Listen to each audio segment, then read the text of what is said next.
साल 1956 अरियालूर रेल हादसे में 142 लोगों की जान चली गई। हादसे के बाद से तत्कालीन रेल मंत्री लाल बहादुर शास्त्री ने अपने पद से इस्तीफा दे दिया। साल 1999 गैसल रेल हादसा जिसमें 285 लोगों की जान चली गई। हादसे के बाद रेल मंत्री नीतीश कुमार ने अपने पद से इस्तीफा दे दिया। साल 2000 बंगाल में रेल हादसे के बाद ममता बनर्जी ने इस्तीफा दे दिया। हालांकि अटल जी ने उनका इस्तीफा स्वीकार नहीं किया। साल 2017 खतौली रेल हादसे में 22 लोगों की मौत हो गई। रेल मंत्री सुरेश प्रभु ने 2 हादसों की जिम्मेदारी लेते हुए अपने पद से इस्तीफा दे दिया। ये आंकड़े बताते हैं कि रेल हादसे के बाद रेल मंत्री खुद को जिम्मेदार मानते हुए कई रेल मंत्रियों ने अपने पद से इस्तीफा दिया है। इस्तीफा देने के बाद नीतीश कुमार का एक वो बयान भी आपको सुनवाते हैं जो आजकल इस समय बहुत वायरल भी हो रहा है कि जब रेल हादसे के बाद उन्होंने इसकी जिम्मेदारी ली थी और इस्तीफा दिया था। ये बयान सुनिए। I think it's total failure of the railway.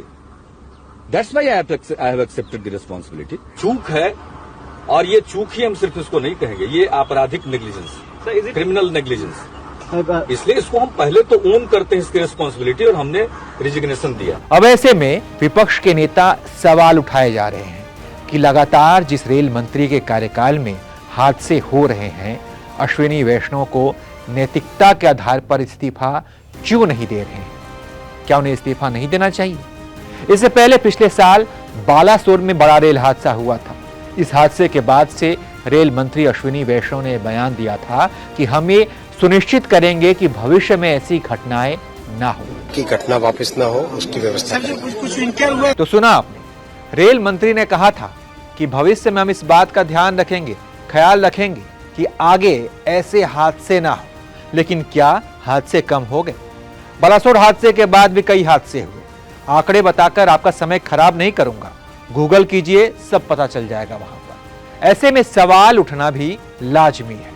सुनिए विपक्ष के नेताओं ने क्या कहा है। एक जमाना था जब रेल मंत्री इस्तीफा दे दिया करते थे। आज क्योंकि वो घटना स्थल पे जा रहे हैं, उसके लिए भी आप लोग तारीफ कर रहे हैं और वो भी तारीफ बटोरना चाहते हैं। इस तरह से रेल मंत्रालय या कोई भी मंत्रालय या सरकार नहीं चलती। आपको जिम्मेदारी लेनी पड़ती है, आपको जवाबदेही स्थापित करनी पड़ती है कि साहब ये दुर्घटना की जवाबदेही ये है।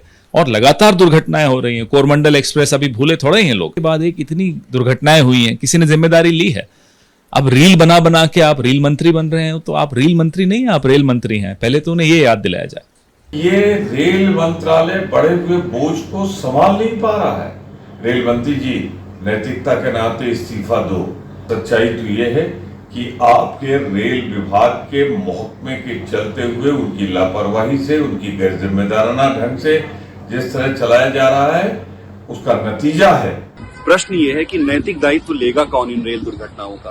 क्या रेल मंत्री जी लेंगे? क्या प्रधानमंत्री जी लेंगे?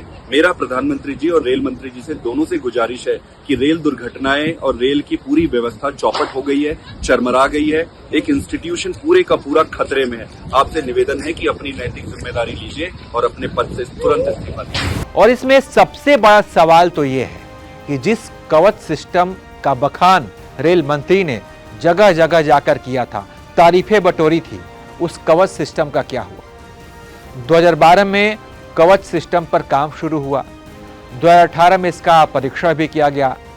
आज 2024 है, 6 साल बीत गए। कहां गया ये कवच सिस्टम?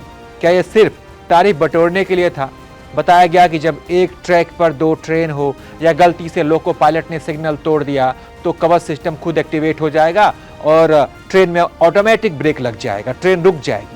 लेकिन क्या ऐसा हुआ? नहीं हुआ। तो कुल मिलाकर भारत के रेल मंत्री अश्विनी वैष्णव, जो लगातार तीसरी बार प्रधानमंत्री बने नरेंद्र मोदी की सरकार में फिर से रेल मंत्री बनाए गए हैं, उन पर सवाल उठे हैं और उनको इसको लेकर जवाब देना चाहिए। खैर, आप इस पूरी घटना पर आप क्या सोचते हैं? अपनी राय बताइए और देखते रहिए एबीपी लाइव।